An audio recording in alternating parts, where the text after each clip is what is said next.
Et bonjour tout le monde, c'est Perrine de la boutique Dans mes pochettes. Bienvenue sur une nouvelle vidéo de Project Life. Nous scrapons aujourd'hui la semaine numéro 13 et vous allez voir, c'est hyper simple. A tout de suite.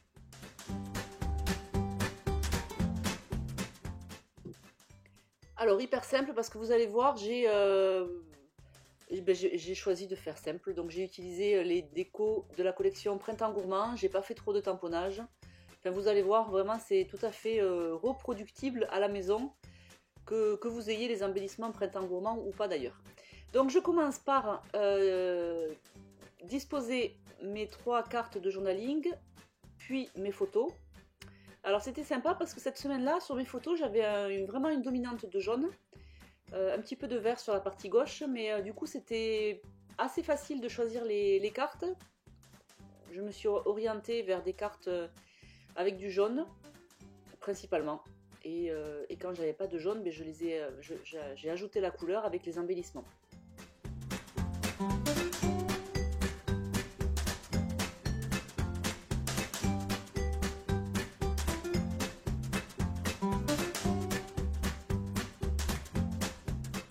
Alors une fois que j'ai positionné toutes les cartes que je vais utiliser, et bien ensuite je cherche dans les die cuts. Alors je commence par chercher dans les die cuts et les chipboards. Et puis je dispose comme ça au fur et à mesure. Alors il y a des fois les embellissements, c'est facile de trouver les embellissements qui vont bien. Des fois je tourne un petit peu plus en rond. Quand je commence à scraper une page, j'ai jamais trop d'avis sur la façon dont je vais la décorer. C'est en positionnant mes die cuts que je vois si oui ou non ça match. Il y a des idées qui me viennent, voilà, du coup en bas à droite je vais faire un petit bouquet, pareil cette carte, bon finalement la carte nos meilleurs moments, que vous voyez où il y a le die cut maison, après il va évoluer, il va pas finir comme ça.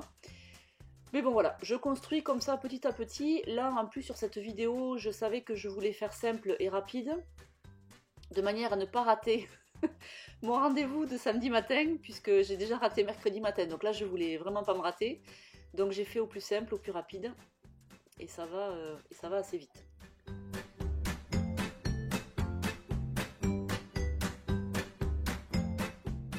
Donc je positionne quelques décos bois, mais pas trop, de manière à m'en garder après pour... Il me reste encore tout le mois d'avril à scraper avec, donc j'en garde un petit peu pour après.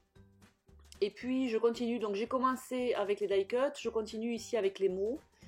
Je les dispose. Bon, cette fois-ci j'ai fait comme ça, peut-être une autre fois je ferai différemment. Là, j'étais inspirée comme ça. En fait, je me pose pas trop de questions. Hein. J'ai pas vraiment de marche à suivre à vous donner. Si, la marche à suivre que je suis au début, c'est positionner mon journaling, mes photos, mes cartes. Mais après, en termes de déco, je fais en fonction de l'inspiration sur le moment et puis je vois ce qui se passe. Donc là, j'ai utilisé le chipboard tasse violet.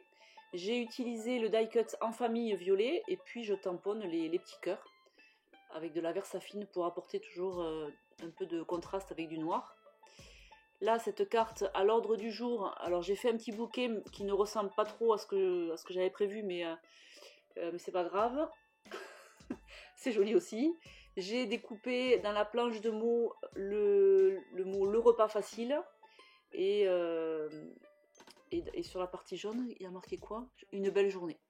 Voilà, bon, on avait été manger... On a un restaurant sushi pas très loin de chez nous avec un tapis qui tourne là. Les filles adorent aller y manger. Donc voilà, j'ai pris une photo de chacun à ce resto. Et donc voilà, c'était l'occasion de faire une petite carte et d'utiliser le repas facile. Et ensuite, toujours pareil, j'utilise les petites fleurs, le petit bouquet de fleurs qu'il y a sur la planche de tampon Printemps Gourmand. Et je tamponne en Versafine noir pour apporter un peu de contraste. Et là, j'utilise ce petit cupcake de la planche de stickers.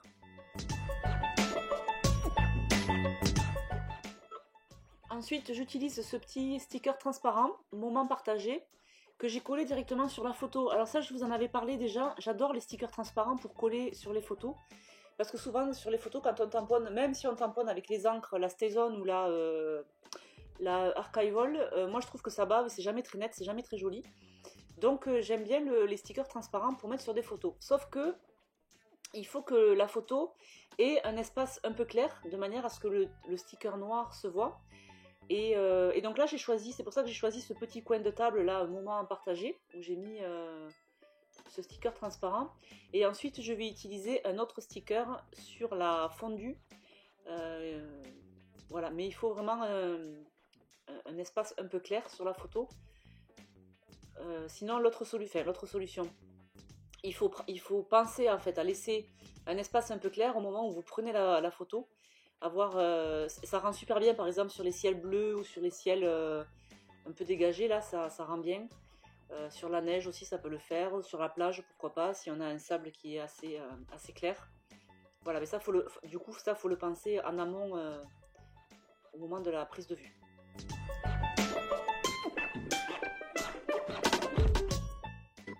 Alors, j'arrive déjà à la carte de titre. Donc là, vous allez voir, la carte de titre est hyper simple. Alors, j'ai fait un premier test avec la Memento Teal Zil.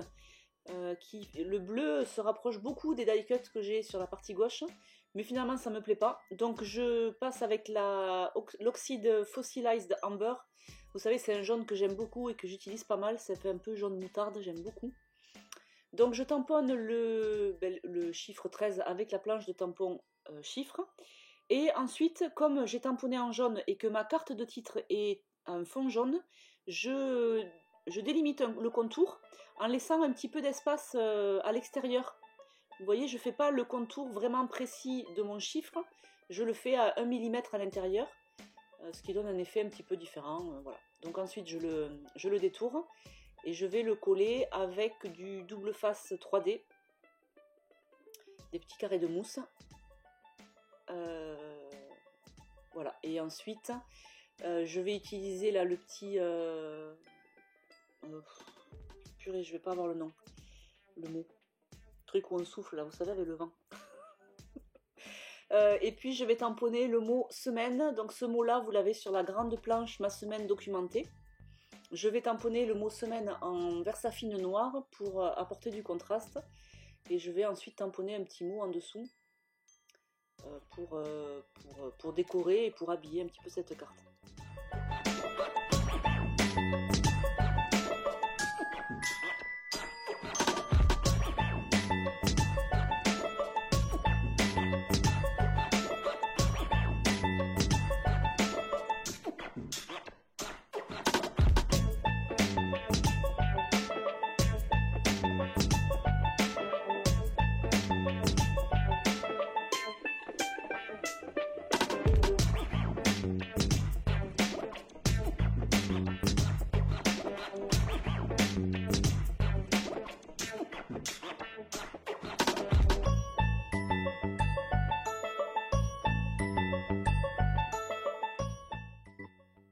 Et donc là, je vais finir avec les cartes de journaling que je décide, comme d'habitude, de décorer de la même manière. Donc mes 3 cartes auront en tête ce petit tamponnage jaune, donc toujours pareil avec la Fossilized Amber. Et ensuite, de part et d'autre de ce feuillage, je tamponne la fleur que vous avez aussi sur la planche de tampon Printemps Gourmand. Je tamponne avec la Versafine noire, qui est waterproof. Et du coup, je vais colorier l'intérieur avec, toujours pareil, la Fossilized Amber, que je mélange avec un petit peu d'eau, comme vous m'avez vu faire il y a 15 jours, quand j'avais créé mes propres embellissements. Là, je fais un petit peu pareil. J'utilise, alors là, du coup, pour disposer mon encre, j'ai pas utilisé le plastique que j'avais utilisé la dernière fois. J'utilise le bloc acrylique que vous voyez en haut à droite. Ça va bien aussi, bon, ça évite de sortir du plastique ou quoi. Là, comme j'avais qu'une couleur à diluer, je vais déposer, vous allez voir, de l'encre. Bon, j'attends qu'on y soit. Là, je suis en train de ranger mes cartes, parce que je vais tout pousser et je voulais pas que ça bouge. Donc je range toutes mes cartes, sauf les cartes de journaling. Et ensuite, je passe à la colorisation. Voilà, donc vous voyez, j'ai disposé de l'encre sur le bloc. Ensuite, je viens avec un pinceau assez fin. Que je mouille de temps en temps, je viens prendre la couleur et je colorie sans grande technique, voilà, c'est juste manière à apporter un peu de couleur. Alors ce que j'aime bien avec ce genre d'encre, c'est que quelle que soit la technique qu'on a, qu'on soit débutant ou pas, c'est toujours joli parce que ça fait toujours des effets d'ombré, des effets de dégradé, ça apporte toujours un petit peu de volume parce que c'est pas vraiment les mêmes couleurs. Enfin, voilà, je trouve que c'est un peu magique d'utiliser l'aquarelle et le coloriage avec des oxydes, parce que on maîtrise pas les techniques en scrap, enfin en tout cas moi je les maîtrise pas, Et du coup, c'est chouette parce que c'est joli de suite. Voilà, et donc là, oula, que s'est-il passé? Il y a eu un flash, je ne sais pas. Et donc, eh bien, on arrive à la fin de la vidéo. Donc là, je vais ranger mes pochettes. Et puis, je vais vous laisser, comme d'habitude, avec les photos. Je vais vous souhaiter un bon week-end, du coup, puisque nous sommes samedi matin. Un bon week-end, et on se retrouve déjà dans quelques jours, mercredi, pour la prochaine vidéo. Donc, du coup, la semaine 14. Et si je ne me trompe pas, je crois que c'est la semaine de Pâques. Voilà, bye bye, bon week-end.